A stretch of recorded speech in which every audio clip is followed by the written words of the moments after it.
আসসালামু আলাইকুম রহমতুল্লাহি ওয়াবারাকাতুহু। আশা করি আল্লাহর রহমতে আপনারা সকলেই ভালো আছেন।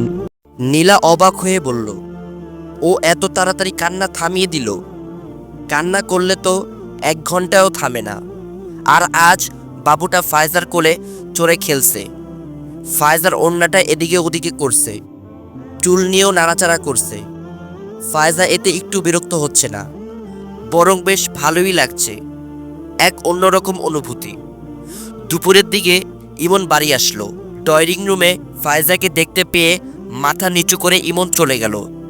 ফায়জা অবাক হয়ে ইমনের দিকে তাকিয়েছিল। নীলা মুচকি এসে বলল, আমার ভাই। ফায়জা বলল, উনি তো আমাদের কলেজেই পড়েন। আর বাবুটা কি ওনার?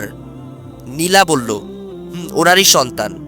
ফায়জা বলল, ওনার স্ত্রী মারা গেছেন, এত অল্প বয়সে বিয়ে, তারপর আবার ছেলে। নীলা বলল, গুণা থেকে বাঁচতে বিয়ে করেছেন। আর বিয়ের পর ভাইয়া পড়ালেখা বন্ধ করে দেন আর বাবার ব্যবসায় হাত লাগান। মা এতে খুশিই ছিলেন, কিন্তু বিয়ের 4 বছরের মাথায় ভাবি মারা যান। ভাইয়া একেবারে ভেঙে পড়েছিলেন। তখন মা জোর করে ভর্তি করান, কারণ পড়ালেখা বা মানুষদের সাথে মিশলে সহজ হতে পারেন। ভাইয়ার দিকে তো তখন তাকানোই যেত না। আর বাবুটা আল্লাহর রহমতে বেঁচে আছে, আলহামদুলিল্লাহ। ফায়জা অবাক হয়ে নীলার কথাগুলো শুনল আর ভাবছিল, এই মানুষটা এত কষ্ট নিয়ে ঘুরছে, ওনার কষ্টের কাছে তো আমার কষ্ট কিছুই না। দেখতে দেখতে নীলার বিয়ের দিন এসে হাজির হলো।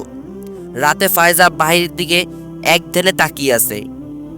ইসাকের কথা মনে পড়ছে ভীষণ তার, কিন্তু ইসাকের ফোনটা যে অফ। সেদিন থেকে ইসাককে আর ফোনে পাওয়া যায়নি। রাত 2টা, ফায়জার চোখে ঘুম নেই। মোবাইলের মেসেজের টুং শব্দ শুনে ফায়জা ধ্যান ফিরল। মোবাইলটা হাতে নিয়ে অপরিচিত নাম্বার দেখতে পেল। মেসেজটা ওপেন করে দেখতে পেল ইসাক লিখছে, নিশ্চয়ই আল্লাহর ফয়সালা উত্তম ফয়সালা। রাত পোহালে আমার বিয়ে, আল্লাহর হুকুমেই হচ্ছে বিয়েটা। আমি জানি তুমি খুব কষ্ট পাচ্ছ। আমি দোষী, আমি মানি। কারণ আমি যে মা বাবার কথা অমান্য করতে পারিনি। হয়তো অনেক বকবে মনে মনে, বকে মনটা শান্ত করো। আর যদি কষ্টটা দ্বিগুণ হয়ে যায়, নামাজে দাঁড়িয়ে যেও, ইনশাআল্লাহ কষ্টটা উদাও হয়ে যাবে। কারণ আল্লাহর সান্নিধ্য দুনিয়ার সকল কষ্টকে ভুলিয়ে রাখে।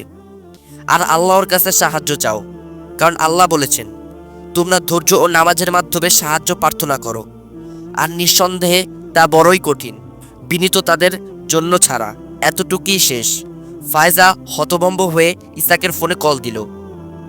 না, ইসাককে ফোনে পাওয়া যায়নি। ফোনটা আবার অফ করে দিল। ইসাক বুকে হাত দিয়ে চেপে ধরে আছে, যেন শ্বাস নিতেও কষ্ট হচ্ছে তার। বিড়বিড় করে ইসাক বারবার বলছে, আল্লাহ তুমি আমাকে ধৈর্য দাও, সাহায্য করো আল্লাহ।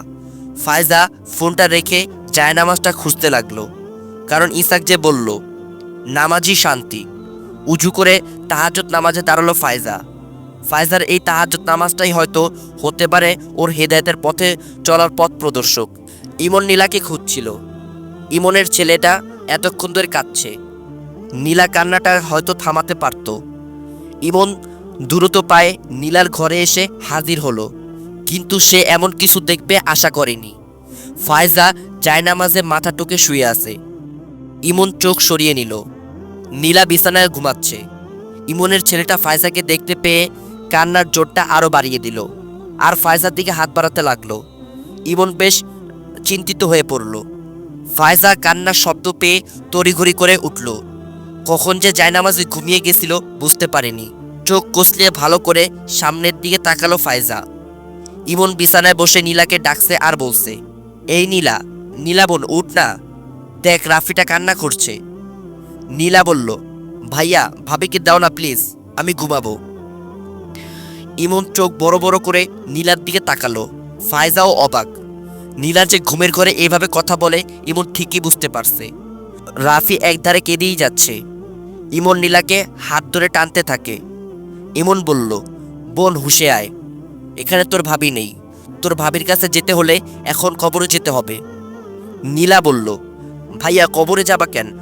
ফায়জা ভাবিকে দাও না। চোখ বন্ধ করে নীলা কথাগুলো বলছে। ইমন নীলার কথায় রেগে গেল। ঘর থেকে বেরিয়ে যেতে নিলেই ফায়জা পথ আটকায়। ফায়জা বলল, ওকে আমার কোলে দিন তো। ইমন ফায়জার কথা না শোনার ভান করে চলে যেতে যাচ্ছিল। ফায়জা থপ করে ইমনের হাত থেকে রাফিকে নিয়ে নেয়। ফায়জা বলল, কি হয়েছে বাবা, কাঁদছো কেন? ফায়জা এদিকে ওদিকে বাবুকে নিয়ে হাঁটতে থাকে। কিছুক্ষণ পর বাবুটা ফায়জার কোলেই ঘুমিয়ে পড়ে। ইমন এতক্ষণ দাঁড়িয়েছিল, তার ফায়জার কাজটা একদম পছন্দ হয়নি।